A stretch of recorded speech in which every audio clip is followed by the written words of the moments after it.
First thing I'd like to ask you, just take about 10 seconds or so.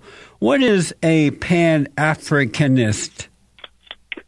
Pan-Africanist is someone who believes that all African people, irrespective of culture, language, religion, class, or nationality, are members of one human family, and that they should primarily identify themselves as members of that human family before they identify themselves as members of any other group, religious, secular, or otherwise. So we believe that being African is more important and should take precedence over being Christian, Muslim, a Greek, a Mason, or anything else. And the second tenet of Pan-Africanism is that we have an international responsibility to work together in order to collectively improve the conditions under which African people live. Pan-Africanism posits that we can't really rise as separate groups.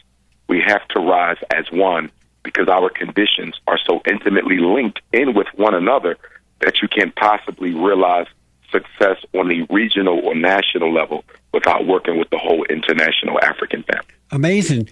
And so does that include white people too who are born and raised in Africa? Okay. No. Pan-Africanism believes in self-reliance.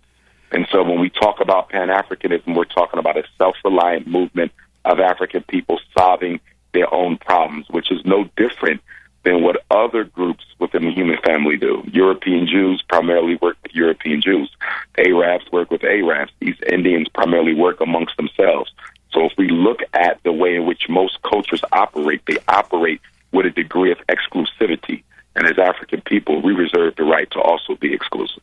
So are you saying that color first, then religion, nationality, and then the rest? Not color, because color is a superficial characteristic. Color is nothing more than a symbol of culture and history and biological connectivity. So we would say African family first. Not all Africans have an obvious African look. Most of us do. You can generally tell who is and is not a direct descendant of the original inhabitants of Nile Valley culture. But not all of us look obviously or phenotypically African. We have Africans who can look European and look like other races because we are the mothers and fathers of all other people. It's not uncommon to see some of us look like other people. But yes, most of us are phenotypically African, but not all of us. So it is the DNA that makes us African. So it's African first and then the rest. But let me ask, in America, this doesn't include Black Americans who were born in this country. We're not a part of that stuff, right? Because we are Americans. But how? No, sir. But how is that? No, I mean, for example, I was born in America, down in Alabama, and I'm 100% American. So I wouldn't be a part of this African stuff, right? No, that's totally incorrect. Pan-Africanism as a philosophy was actually born in the Western Hemisphere. Pan-Africanism came from the Americas. It came from the Caribbean and went to Africa. So believe it or not, ironically, it was created by quote-unquote American Africans. And so when we talk about Pan-Africanism, as I said earlier, in the definition, it includes all African people, wherever we may live. That's the entire purpose of the philosophy, is to make African people understand that regardless of where you may be, you're still African. There's European Jews all over the planet, but there's still European Jews. But I'm not African, though. I don't feel like an African. I don't think like an African. I don't look like an African. Well, that's because of I am 100%. I am 100% American.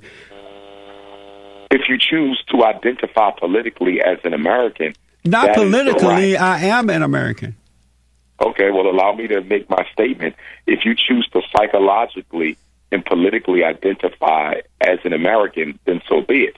But genetically and biologically, you may be African. No, I'm not. Biological, well, it's okay to be in denial. Most Africans are. You have to understand, we suffer from a collective psychosis. Is this like